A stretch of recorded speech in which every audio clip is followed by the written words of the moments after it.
Pengalaman kesetrum ditolong oleh Kakang Kawah Adi Ari-Ari. Pada saat itu saya mengisi air kolam. Air kolam itu ternyata airnya luber kemana-mana. Waktu itu saya pakai setrum, yaitu pakai sanyo. Tetapi setelah mau saya lepas dari situ karena jalannya licin, saya terpleset. Terus tangan saya terlilit oleh kabel setrum tadi. Saya jatuh terlentang. Waktu itu kira-kira sekitar 3 menit. Selama 3 menit saya berhadapan dengan setrum. Waktu itu saya kontak dengan para gaib yang melindungi saya. Tetapi apa yang terjadi? Saya melihat di dalam diri saya, di dalam dada itu seperti kayak las listrik itu nyala terus. Perasaan dada terasa panas. Terus saya membayangkan bagaimana kalau zaman dulu orang tersiksa oleh setrum begini. Dan bayangan saya kemana-mana. Waktu itu saya membayangkan bagaimana kalau saya itu matinya adalah mati kesetrum begini. Setelah bayangan itu kemana-mana, saya ingat semua gaib yang saya terima itu ternyata sama aliran listrik itu malah tambah menyala kayak layaknya las listrik itu, yaitu mengeluarkan cahaya seperti di las. Jadi di dalam dada itu seperti menyala-nyala. Setelah begitu saya sambat ke sono kemari, nggak ada yang bisa menolong. Akhirnya saya ingat waktu saya lahir dulu itu ada yang namanya Kakang Kawah Adi Ari-Ari. Setelah saya kontak, yaitu dengan istilahnya Kakang Kawah Adi Ari-Ari tadi, langsung saya bisa lepas dari setrum tadi. Jadi ada yang istilahnya mengambil lilitan setrum tadi dari tangan saya. Jadi tangan saya bisa terlepas dari yaitu lilitan kabel setrum tadi. Jadi saya selalu ingat sama yang namanya Kakang Kawah Adi Ari-Ari itu, karena dia sering menolong saya. Setelah kabel listrik tadi dilepas oleh yaitu yang namanya Kakang Kawah Adi Ari-Ari, itu waktu saya sebut nama dia, tangan saya itu langsung punya kekuatan untuk menarik dari lilitan itu. Terus lilitan itu bisa saya lempar keluar dari air. Setelah itu saya duduk terbangun. Selang beberapa waktu terus ada banjir, air mengalir, yaitu menyiram tempat saya jatuh itu.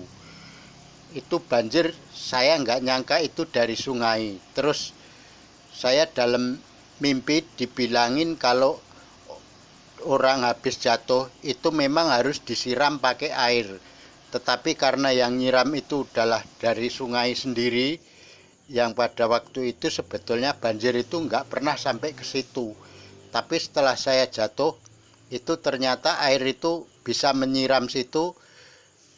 Dan setelah itu saya dibilangin kalau orang dari dulu itu kalau bayi apa-apa habis jatuh itu harus bekas jatuhnya disiram air.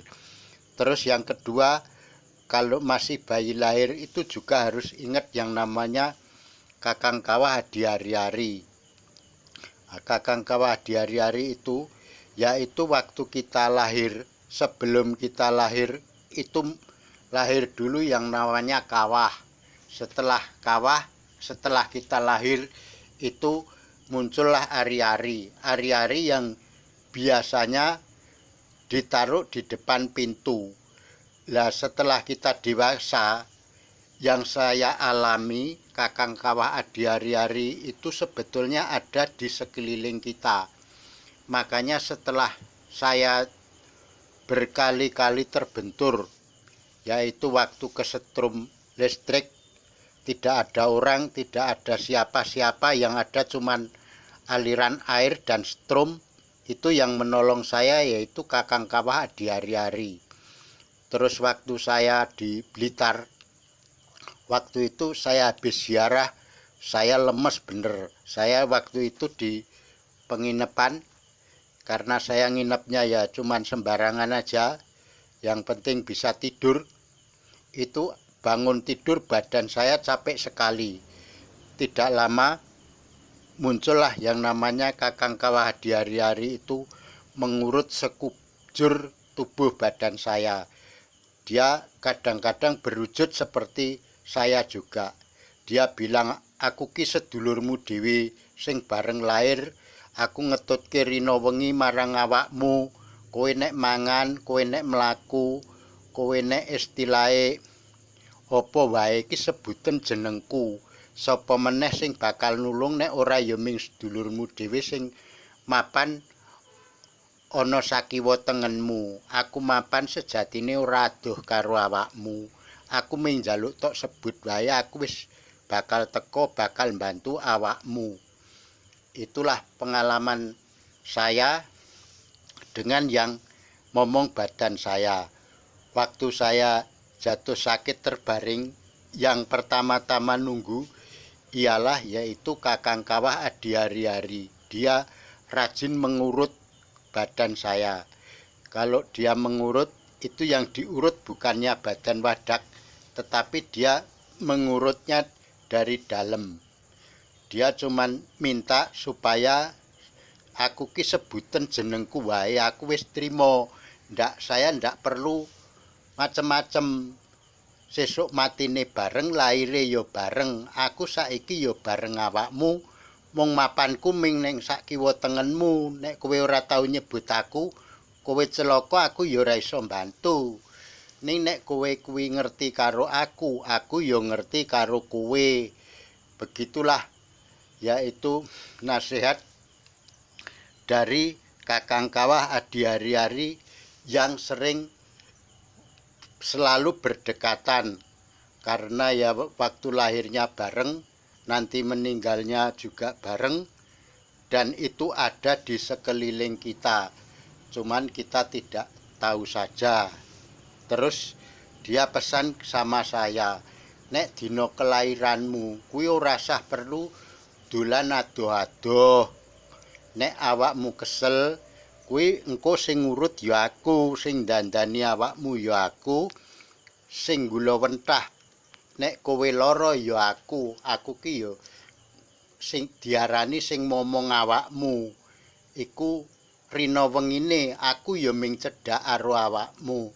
Nek aku ora tau tok sebut, aku ya wegah nulung awakmu. Nek awakmu celaka ya iku sanggonen dhewe, tapi nek kowe sering nyebut aku, krana aku ki ya dulurmu dhewe sing bareng lair rina wengine, aku bakal mbantu, aku bakal ndandani awakmu. Mula awakmu saiki lagi ora kepenak, tak pijeti, tak urut, tak dandani. Mengko lakumu bakale yo iso sehat kuat maneh, pulih kaya wingi uni. Itulah dulu pengalaman saya yang waktu itu kesetrum, tidak ada orang, tidak ada siapa-siapa, adanya cuman kabel listrik sama aliran air yang mengalir menyiram badan saya, dan aliran strom menempel di tangan saya. Sampai lukanya sekarang juga masih membekas. Ya, waktu itu saya tertolong oleh yang namanya kakang kawah di hari-hari.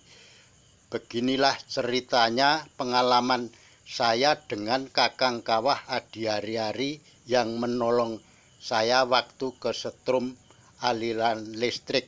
Cukup sekian, terima kasih. Dan atas skrip Bapak yang diberikan kepada saya mengucapkan terima kasih atas dukungan Bapak-Bapak yang mau memberikan subscribe untuk tayangan saya ini. Mudah-mudahan saya bisa memperbaiki tayangan saya berikutnya. Terima kasih.